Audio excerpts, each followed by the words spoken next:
Ini yang terjadi pada hari ini. Kenapa umat Islam suka berbuat maksiat? Mereka ingin perbedaan, ingin beda, tampil beda dari yang lain. Hanya saja tampilan mereka dilaknat oleh Allah Subhanahu wa taala. Yang ketiga, boleh jadi penyebabnya karena banyak yang mempromosikan perkara-perkara maksiat tadi. Ada orang-orang di balik layar yang menjadikan maksiat tadi muncul di mana-mana. Orang yang melegalkannya, orang yang memberikan izin perbuatan tersebut, orang yang menciptakannya, banyak yang menciptakan, banyak yang mempromosikan, banyak yang mengiklankan, sehingga orang-orang yang pada awalnya tidak mengerti, begitu melihat iklan yang ditawarkan tadi, awalnya hanya coba-coba, lama-lama menjadi ketagihan. Contoh paling kecilnya sekarang, ketika para pemuda kita sudah mulai bermain judi online, membeli slot dan segala macamnya. Awalnya mereka nggak mengerti, namun karena banyaknya iklan, ditawarkan dengan tawaran yang menggiurkan, dia coba-coba, ujung-ujungnya jadi menggiurkan. Nah, inilah sebab kenapa maksiat banyak muncul di negara kita, karena ada orang yang mempromosikannya, ada orang yang mendekengnya, ada orang yang mengangkatnya, ada public figure yang memviralkannya, hingga orang-orang yang biasanya awam, yang biasa nggak paham, nggak kenal, menjadi kenal dan bahkan mereka melakukannya. Bapak Ibu rahimakumullah. Kemudian, apakah sebab akibat dari meremehkan dosa besar tadi?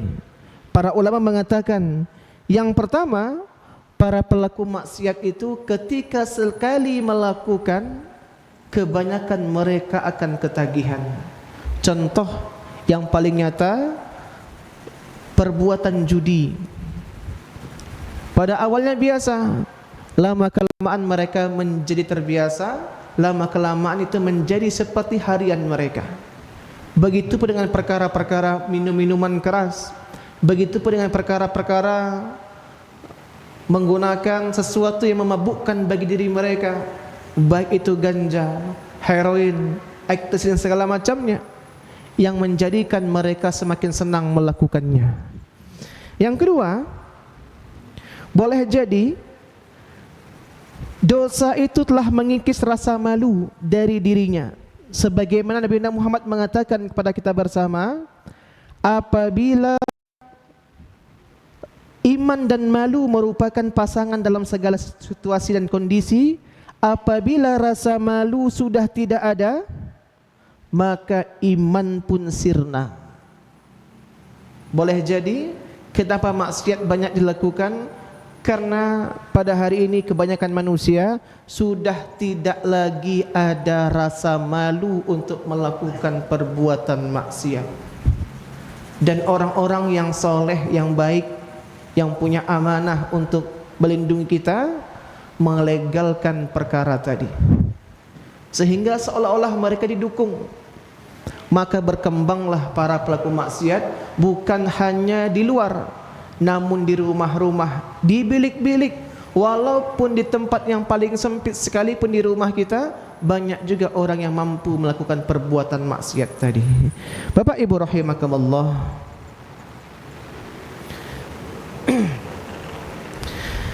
Imam Syekh An-Nawawi mengatakan, siapa saja yang berbuat dosa sementara ia tertawa atau merasa senang dan bangga dengan dosa yang ia tanggung, maka kelak Allah akan masukkannya ke dalam neraka dalam keadaan menangis, karena seharusnya ia menyesal dan beristighfar kepada Allah Subhanahu wa taala. Imam An-Nawawi mengatakan kepada kita, merugilah orang-orang yang ketika mereka berbuat maksiat dan mereka bangga, mereka menampakkan perbuatan mereka. Bahkan apa kata hadis yang lain, Allah itu tidak akan pernah mengampuni orang-orang yang berbuat dosa yang dia terang-terangan menjaharkan, terang-terangan menampakkan dosanya kepada orang yang lain, dan dia bangga melakukannya. Nah, Allah enggak akan pernah memaafkan orang-orang yang seperti ini. Bapak Ibu rahimakumullah. Adapun dosa maksiat yang sering dilakukan pada hari ini dan kita menganggap itu biasa. Yang pertama, orang-orang yang suka mengumbar aurat. Orang-orang yang suka keluar rumahnya tidak lagi memakai pakaian yang tertutup. Orang-orang yang keluar rumahnya mereka suka menggera-geraikan rambutnya, menampakkan sesuatu yang enggak pantas dinampakkan.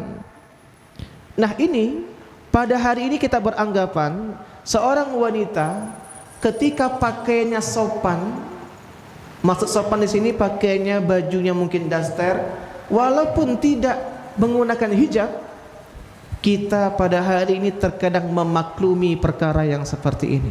Biar sajalah. Kita maklum. Di depan rumah kita, terkadang kita menjemur pakaiankah, menyapu rumahkah, menyiram tanamankah. Terkadang kita merasa enggak masalah kita tidak menggunakan hijab keluar rumah. Padahal di depan rumah itu masih banyak orang-orang yang hilir mudik, yang mungkin boleh jadi melihat aksi kita.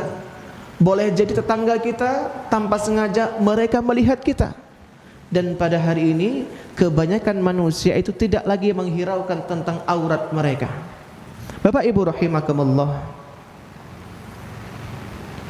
Bukankah dosa tidak menutup aurat itu begitu besar? Sebagaimana Nabi Muhammad mengatakan kepada kita bersama, ada dua golongan dari penghuni neraka yang belum pernah aku lihat sebelumnya. Yang pertama, suatu kaum yang memiliki cambuk seperti ekor sapi untuk memukul manusia. Dan yang kedua, para wanita yang berpakaian seperti telanjang, berlenggak-lenggok dengan kepala seperti punuk onta yang mereng. Wanita seperti itu tidak akan pernah masuk surga dan tidak akan mencium baunya walaupun baunya tercium selama perjalanan sekian dan sekian, kata Rasulullah. Hadis riwayat Muslim 2128. Bapak Ibu rahimakumullah. Nabi Muhammad mengatakan kepada kita bersama tentang akibat dari orang-orang yang mengabaikan kewajibannya tadi. Tentang bagaimana kita mengumbar aurat di luar sana. Bahkan apa kata para ulama, seseorang yang mana apabila itu anak wanita kita mengumbar aurat di luar, maka dosanya akan berimbas kepada ayahnya. Karena seorang ayah punya riayah, punya pengasuhan kepada keluarga, punya tanggung jawab, qawwam, pemimpin bagi keluarganya. Ketika ada anak gadis kita yang keluar mengumbarkan aurat, menampakkan sesuatu yang tidak pantas dipandang, maka orang tua akan mendapatkan dosa dari Allah Subhanahu wa taala. Lalu apabila perempuan tadi menikah dengan suaminya, lalu perempuan tersebut juga mengumbar-umbarkan aurat sedangkan suaminya membiarkannya saja, maka dosanya pun mengalir kepada suami tadi. Bapak Ibu rahimakumullah, ini bahayanya ketika di keluarga kita ada seseorang yang dengan sengaja menampakkan sesuatu yang enggak pantas dinampakkan, menampakkan aurat kepada orang-orang yang asing, yang mana kita ini perempuan dilindungi, dimuliakan, tertutup rapat. Hanya orang-orang tertentu yang boleh melihat tentang bagaimana bentuk tubuh kita dan keelokan kita. Bapak Ibu rahimakumullah. Nah, ini yang terjadi pada hari ini. Kebanyakan manusia menganggap perkara ini perkara biasa. Maka banyak di mana-mana kita menyaksikan perempuan-perempuan muslimah itu yang mereka mengumbar aurat. Bahkan ada juga yang berpakaian yang kata mereka berpakaian yang syar'i, namun pada kenyataannya mereka tetap menampakkan lekuk-lekuk di tubuhnya. Walaupun pakai hijab sekalipun, tetapi mereka tetap menampakkan lekuk-lekuk di tubuhnya. Na'udzubillahi min zalik. Ini dosa yang pertama, maksiat pada hari ini, yang mana manusia menganggap ini perkara-perkara yang biasa. Bapak Ibu rahimakumullah. Yang kedua, ikhtilat, bercampurnya laki-laki perempuan tanpa ada batasan, berbaurnya laki-laki dan perempuan tanpa ada batasan sama sekali.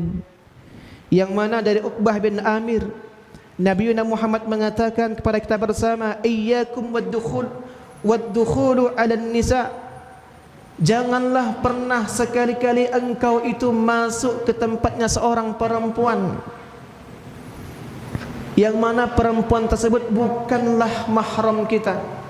Bahkan dalam hadis lain juga dikatakan bahwasanya ketika Nabi Muhammad membangun masjid, beliau itu akan memfokuskan satu pintu, yang mana pintu tadi dikhususkan masuk hanya untuk perempuan, dan beliau mengatakan tidak dibenarkan siapapun laki-laki untuk masuk ke pintu itu. Begitulah Islam pada awalnya, menjaga tentang ikhtilat tadi, bercampur baurnya antara laki-laki dan perempuan. Namun yang terjadi pada hari ini, kita menganggap duduk-duduk bersama yang bukan mahram, laki-laki perempuan, nampak banyak kita menyaksikan pada hari ini. Namun kita beranggapan ini perkara-perkara yang biasa, sehingga tidak ada yang menegur, tidak ada yang melarang, tidak ada yang menghalangi. Seolah-olah memang seperti inilah yang seharusnya dilakukan orang-orang pada masa hari ini. Bapak Ibu rahimakumullah,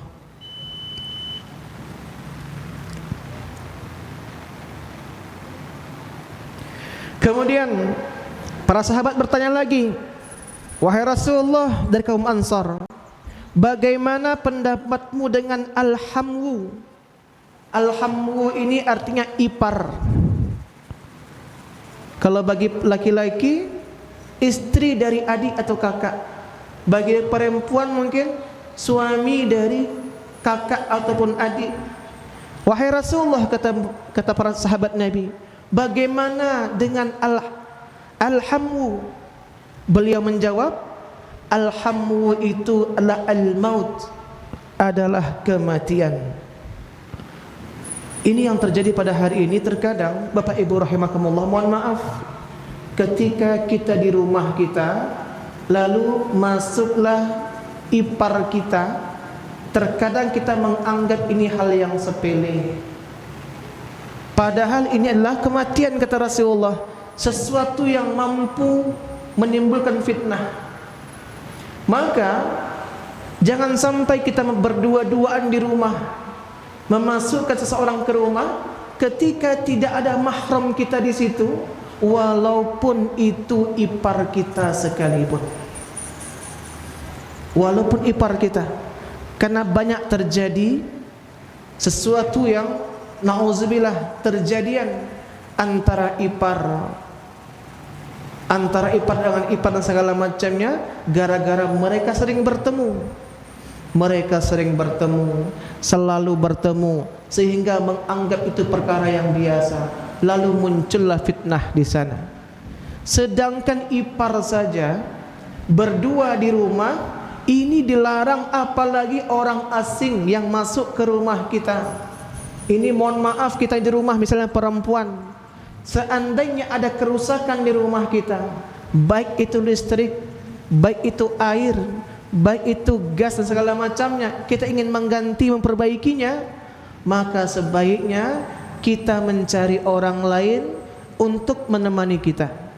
Apakah tetangga kita, apakah suami kita, apakah mahram kita yang lainnya. Jangan sampai kita di rumah itu hanya berduaan, walaupun ada kebutuhan ketika hari itu. Ini yang sering mungkin pada hari ini kita abaikan, ikhtilat, bercampurnya antara laki-laki dan perempuan. Dalam hadis yang lain dari At-Tabrani dikatakan dari Abu Umamah, beliau mengatakan bahwasanya Nabi Muhammad SAW berkata, sesungguhnya jika seseorang laki-laki itu berdesak-desakan dengan seekor babi yang berlumuran lumpur atau tanah lebih baik daripada bahunya berdesak-desakan dengan bahunya perempuan yang bukan mahramnya. Kemudian Abu Daud juga menyatakan dalam sunnahnya bahwasanya Nabi Muhammad mengatakan suatu ketika beliau itu nampak ada laki-laki dan perempuan pulang dari masjid yang mana mereka berjalan bersama-sama. Kemudian beliau mengatakan, minggirlah kamu, sesungguhnya kamu tidak berhak berada di tengah-tengah. Yang ketika itu laki-laki, perempuan, laki-laki berjalan bersama-sama. Beliau mengatakan, janganlah engkau melakukan perkara yang seperti ini. Maka perempuan tadi merapat ke tembok, ke dinding, sampai-sampai kainnya terkait di tembok tadi.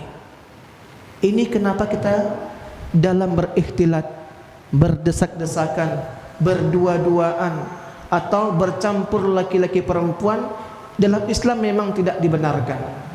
Tapi kita merasa ini perkara yang boleh-boleh saja. Berkumpulnya orang beramai-ramai dalam satu ruangan, berkumpulnya orang beramai-ramai dalam satu agenda, berkumpulnya orang beramai-ramai dalam satu keadaan tanpa ada batasan, bercampur baur, bersorak-sorai mereka, bergembira, berdesak-desakan.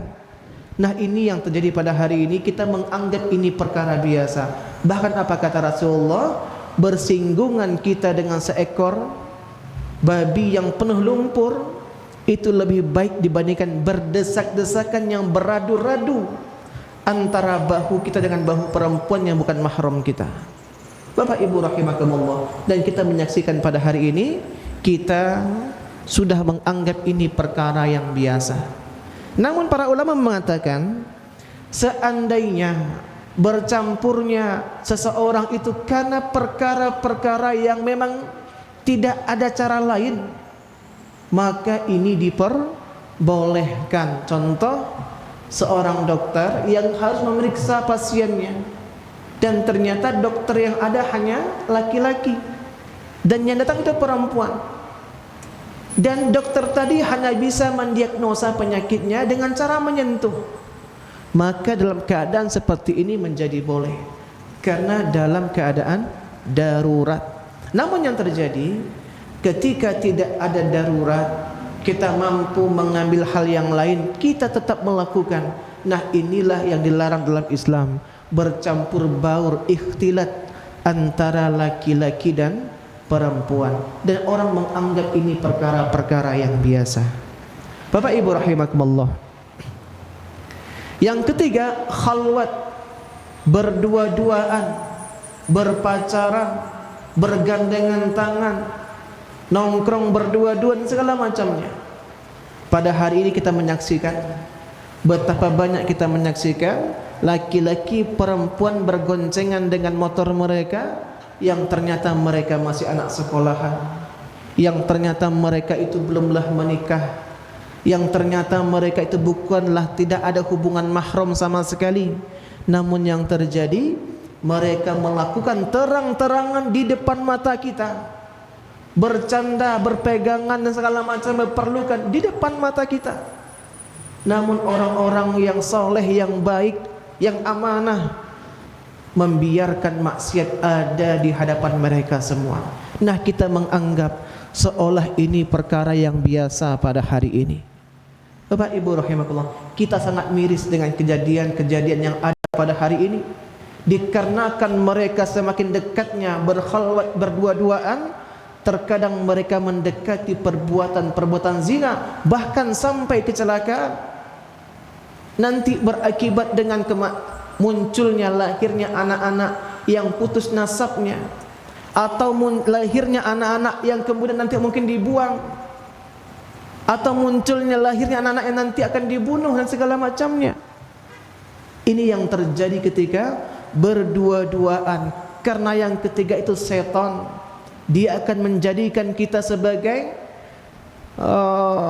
apa istilahnya, jauh dari Allah Subhanahu wa taala.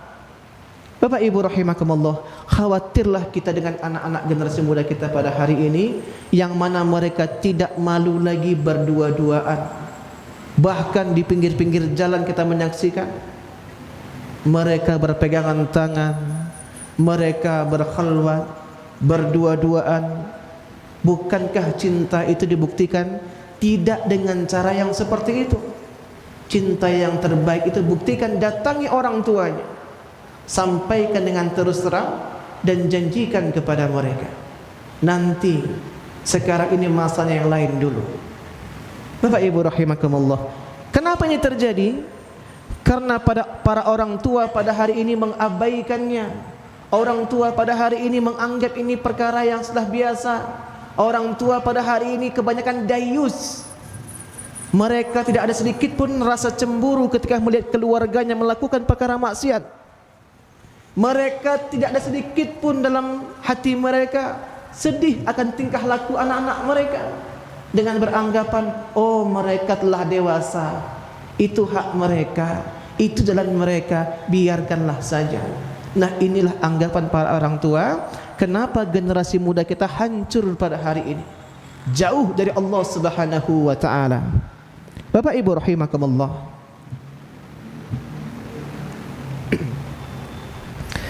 kemudian yang keempat,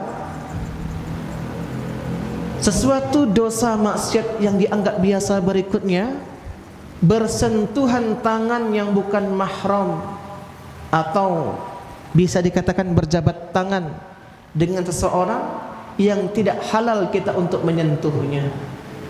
Pada hari ini banyak terjadi. Bapak Ibu rahimakumullah, Islam, syariat Islam itu ketika bertemu dengan adat dan kebiasaan, maka adat ini menyerah dengan syariat. Ketika dua hal dibenturkan, satu kebiasaan, satu syariat, maka syariat diutamakan. Lalu, walaupun berjabat tangan mungkin sering dilakukan oleh orang-orang yang bukan mahramnya, perlu juga kita melihat tentang hadis Nabi, yang mana hadis ini dalam At-Tabrani, dalam Mu'jam Al-Kabir, dan Syekh Albani mensahihkannya. Nabi Muhammad mengatakan dari Ma'qil bin Yasar, Nabi Muhammad berkata, ditusukkan kepala seseorang dengan pasak dari besi, sungguh lebih baik baginya daripada menyentuh wanita yang bukan mahramnya. Ditusukkan, kata Rasulullah, pasak yang terbuat dari besi ke kepala mereka, itu lebih baik daripada menyentuh seseorang yang bukan mahramnya. Namun yang terjadi pada hari ini, terkadang kita gampang saja memegang seseorang yang bukan mahram kita, walaupun itu berjabatan tangan sekalipun. Bahkan ini kebanyakan sering terjadi, muncul nanti ketika terjadinya hari Aidil Fitri. Kita bermaaf-maafan, saling memuliakan, saling mengunjungi, saling berbagi. Namun ketika itu ada batasan yang mana manusia menganggap sepele, terutama biasanya dalam masalah berjabat tangan.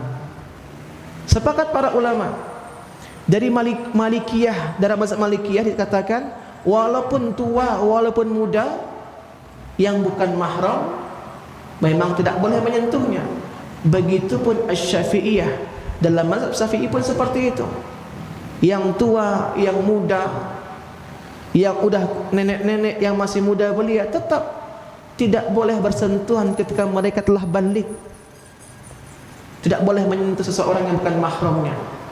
Itulah para ulama yang lain, ada sebagian yang mengatakan boleh menyentuh tangannya apabila perempuan tadi tidak ada lagi talazzus.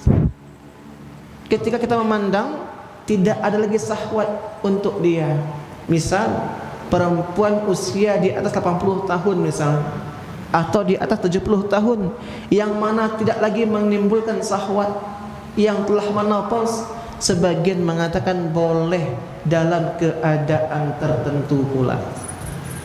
Bapak Ibu rahimakumullah, namun pada hari ini kita beranggapan ini perkara yang biasa, hingga muncullah namanya salam-salaman, bermaaf-maafan, saling menghormati dengan berjabatan tangan.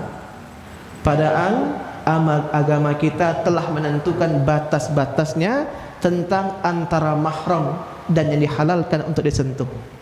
Bapak Ibu rahimakumullah. Yang kelima, perkara yang dianggap biasa berikutnya, orang-orang yang suka meninggalkan perkara salat, suka mengabaikan, suka melalaikan, bahkan terkesan salat ini kewajiban nomor sekian. Ketika datang waktu zuhur di waktu siang hari, mereka melakukan ketika hampir habis waktu zuhur, mereka mendahulukan kegiatan yang lain. Ketika datang waktu isya di malam hari, mereka mengulur-ulur sampai waktu nanti mereka akan tidur, menomorduakan ibadah kepada Allah Subhanahu wa taala. Dan kebanyakan manusia pada hari itu mereka tidak lagi mementingkan tentang perkara-perkara salat. Bapak Ibu rahimakumullah.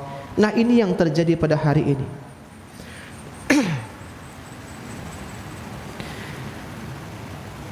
Allah Subhanahu wa taala mengatakan surah Al-Qamar ayat 47 hingga 48 yang artinya, sesungguhnya orang-orang yang mujrim, orang-orang yang berdosa itu berada dalam kesesatan di dunia dan di dalam neraka. Ingatlah pada hari mereka diseret ke neraka atas muka mereka, dikatakan kepada mereka, rasakanlah sentuhan api neraka. Para ulama menafsirkan ayat ini, maksudnya adalah dosa yang pertama yang mengakibatkan manusia itu tergelincir ke nerakanya Allah karena kebanyakan kita menyepelekan tentang perkara solat, menghilangkan perkara solat. Bahkan Allah juga mengatakan surat Maryam, apa kata Allah? Akan ada nanti golongan yang buruk di mata Allah. Mereka itu orang-orang yang suka melalaikan dan mengabaikan perkara solat, dan mereka juga fokus terbuai tentang perkara-perkara maksiat dengan hawa nafsu mereka. Nah, ini yang kita anggap pada hari ini biasa. Maka ketika ada acara misalnya, acara itu berlangsung dari pagi sampai petang sampai asar, biasanya ketika orang azan ada sebagian kita yang melewatkan saja, tidak break dulu, tidak berhenti dulu untuk menghadap Allah Subhanahu wa taala, dan begitu pun seterusnya. Bapak Ibu rahimakumullah. Yang berikutnya adalah ghibah. Orang-orang yang tidak mampu lagi menjaga lisannya, seolah-olah lisan ini perkara yang biasa. Siapapun yang nampak di depan mereka, mereka sebutkan kekurangan-kekurangannya. Nah, orang-orang pada hari ini menganggap ghibah ini perkara yang biasa, perkara yang wajar-wajar saja, sehingga terkadang kita tidak mampu lagi menjaga lisan kita. Apa kata Allah? Ma yalfizu min qaulin illa ladaihi raqibun atid. Tidak ada yang diucapkan oleh manusia kecuali akan dicatat oleh malaikat raqib dan atid. Bapak Ibu rahimakumullah. Yang berikutnya adalah hutang yang tidak dibayar. Nah, ini dianggap biasa pada hari ini. Ketika kita mampu membayarnya, terkadang kita melalaikan. Apa kata Rasulullah? Sesungguhnya seseorang itu telah berbuat kezaliman ketika dia mampu untuk membayar hutang, namun mereka melalai, mengundur-undur dengan alasan akan si fulan orang kayo, biasa sajalah beko ini pun tak perlu piti tu dong, beko sajalah bayi. Ada orang yang seperti ini, melalaikan, mengabai-abaikan kewajiban tentang perkara hutang. Kalau meminjam, luar biasa. Nanti saya tepati, tanggal sekian saya bayar. Ketika jatuh tempo, dia hilang. Didatangi, dia menghilang. Berbagai macam alasan. Ketika ada, dia pun mengulur-ulurnya. Beko sajalah, beko sajalah. Dan orang beranggapan ini perkara yang biasa pada hari ini, padahal ini perkara yang maksiat yang ada di depan mata kita. Bapak Ibu rahimakumullah. Yang berikutnya, tiarah. Tiarah ini adalah menganggap sesuatu itu menjadi kesialan bagi mereka. Contoh, ada sebagian orang yang takut di kursi nomor 13 misalnya. Ada yang takut, oh Jumat itu malam Kliwon misalnya. Percaya dengan hal-hal yang seperti ini. Dan kita menganggap ini hal yang biasa. Ketika akan melakukan sebuah acara, lalu kita meramalnya. Oh bagus hari ini, bagus hari itu, dan segala macamnya. Nah ini seolah jadi perkara yang biasa pada hari ini. At-tiarah. Apa kata Rasulullah? At-tiarah syirq. Tiarah itu syirik. Tiarah itu syirik dan tiarah itu syirik. Dan setiap orang pasti pernah terlintas dalam hatinya sesuatu akan perkara ini. Hanya saja Allah menghilangkannya dengan tawakal kepadanya. Kita sering merasa ketika mata kita bergerak-gerak, hati kecil kita mengatakan, oh mungkin ada tamu ke rumah sebentar lagi. Hati kecil kita mengatakan seperti itu. Namun pada kenyataannya tawakal kita kepada Allah membuat kita hanya patuh dengan takdir Allah Subhanahu wa ta'ala. Jangan jadikan itu sebab bagi kita. Atau misalnya masuk ke rumah kita kupu-kupu.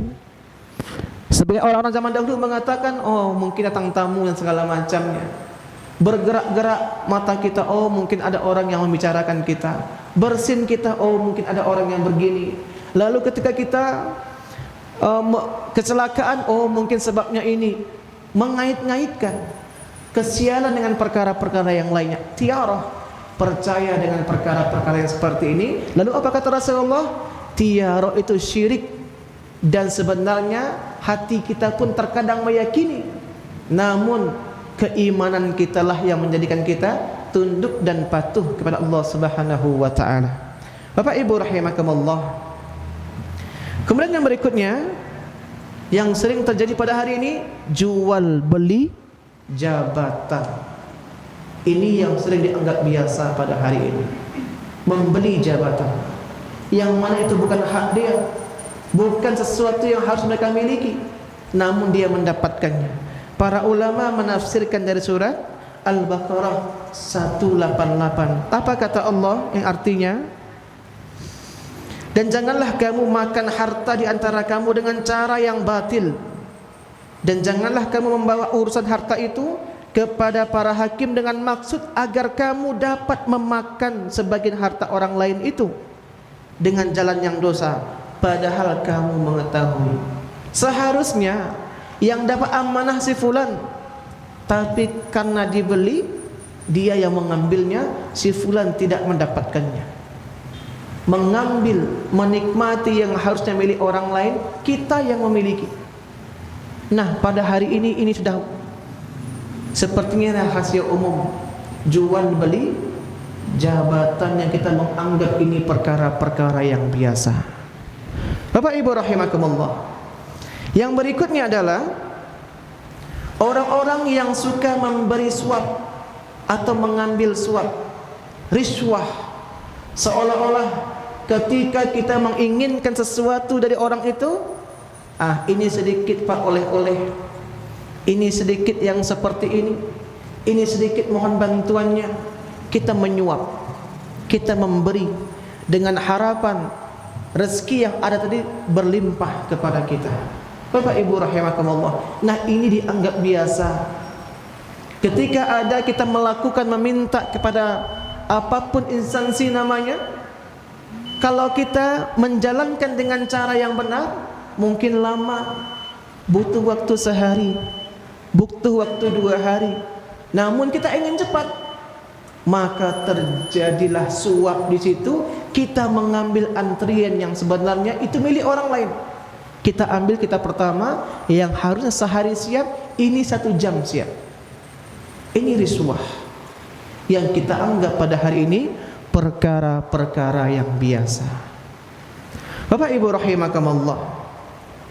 Untuk itu marilah, ada banyak lagi.